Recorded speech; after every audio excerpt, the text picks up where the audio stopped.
3 teams won the first 6 rounds of 2024. Few would have guessed this a few months ago when the RB20 began to flex its muscles during testing.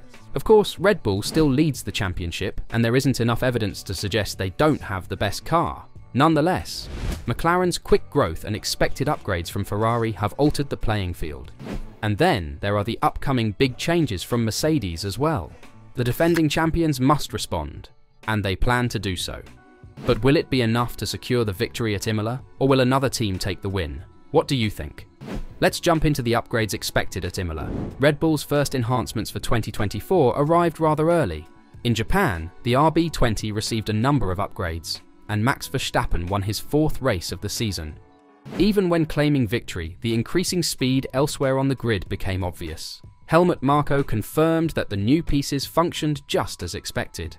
As a result, an estimated performance advantage of 0.2 per lap was realised almost immediately. However, Ferrari and McLaren were not too far away. Of course, Verstappen was still able to earn pole position. It also didn't significantly impede his attempts on Sunday. Instead, the Italian and British squads demonstrated a critical point. They were within touching distance of the Milton Keynes team. A successful upgrade package might return these teams to a race-winning spot. Although judgments cannot be drawn so quickly, this scenario appears to be playing out already. McLaren's upgrades opened up around 0.4 of Miami. If Ferrari can make even a modest improvement in Imola, Formula One might see 3 teams competing for victories. Of course, Red Bull isn't sitting around waiting to be outdeveloped. According to German media AMUS, the Austrian business will bring new parts to Imola, marking its 2nd package of 2024. After having such a significant edge 12 months ago, Christian Horner's squad has gradually lost that advantage. This is not a very surprising development. When you're in the lead, it's difficult to keep innovating and gaining lap time. Teams further behind had the opportunity to learn from Red Bull and build on their early successes. However, the defending champions did not dominate last season by making excuses. With Adrian Newey on his way out, they will be determined to prove they can compete without the F1 technical genius. Although their future enhancements are unlikely to be dramatic, they should offer gradual gains. In such a competitive world, even the smallest margins will matter. Red Bull seems to go for small margins. However, McLaren showed us time and time again in the last 18 months that it's also possible to make a big leap, and this has inspired the team in red. So, could Ferrari also challenge Red Bull at Imola?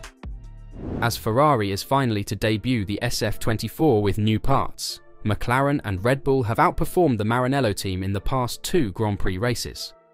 Despite this, the gaps in Miami were modest, as highlighted by Frederic Vasseur. Despite not having the updates, we were close to McLaren and Red Bull, and we had a good pace this weekend. MCL38 has taken a significant stride ahead in Miami. Now, at Imola, we await Ferrari's reaction and their SF24 enhancements.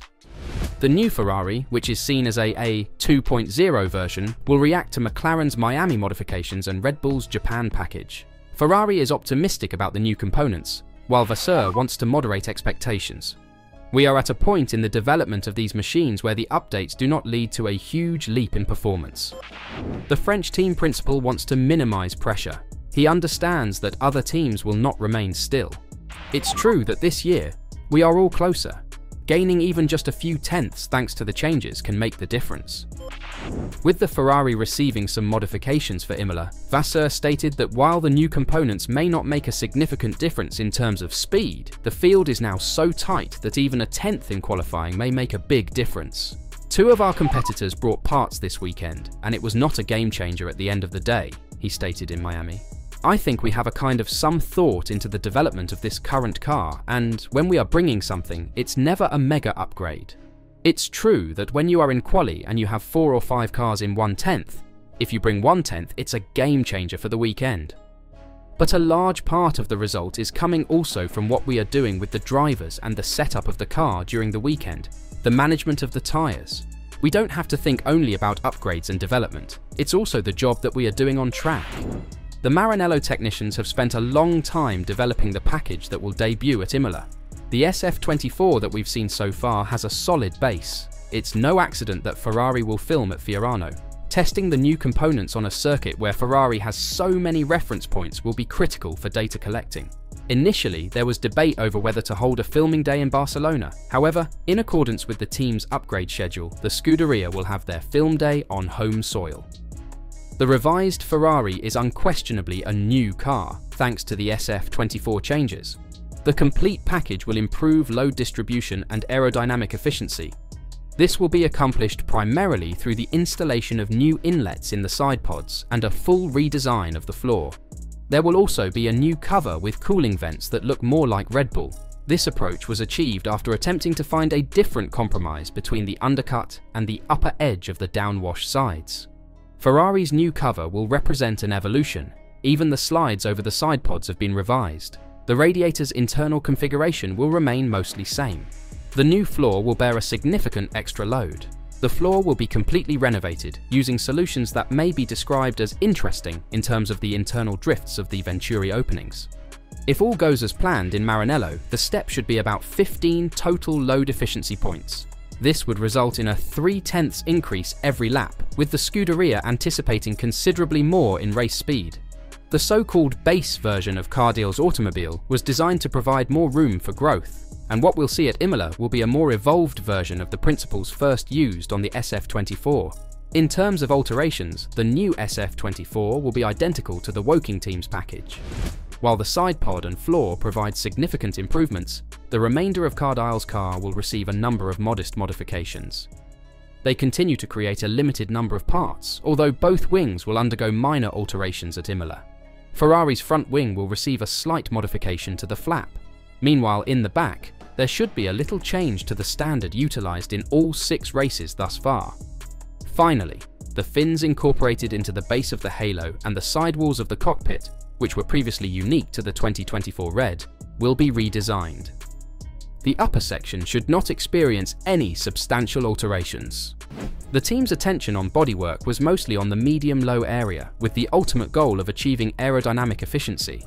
Although Vasseur is downplaying the upgrade, Ferrari is looking to make a huge step, just like McLaren did. But that's not all, as more teams are brining upgrades to Imola. And who else could it be other than Mercedes, who are trying to save their season once again? So despite Ferrari and McLaren pushing Red Bull at Imola, former F1 team owner Giancarlo Minardi believes Mercedes can kickstart their comeback next Sunday. Although Red Bull leads the championships after winning 4 of the 6 races, Ferrari seized on Max Verstappen's DNF in Australia, while McLaren took advantage of a safety car restart in Miami. For the first time since 2022, Red Bull has lost to 2 different teams. Back in 2022, it was Mercedes who joined Ferrari in climbing onto the top step of the podium when George Russell led home Lewis Hamilton in a 1-2 at the Brazilian Grand Prix. The team has been unable to repeat that feat since, and this year they have not even managed to finish on the podium, leaving them down in 4th place in the Constructors' Championship. However, Minardi feels that after making numerous important changes to the car in Miami, including a new floor, they will be able to turn their fortunes around at the following race in Imola. The highly awaited team in Imola is certainly Mercedes, he said. From what we hear, their championship should start right from the Enzo and Dino Ferrari circuit. With a 6th place, despite a car that was not at the highest level in Miami, they showed that they did not win 7 world championships by chance and could make others pay a high price. What do you think? Will Mercedes be able to challenge the top 3 teams, even though they are all bringing upgrades? I'm betting on a 3-way fight until the end of the season between Red Bull, McLaren and Ferrari. Let me know what you're thinking in the comments down below.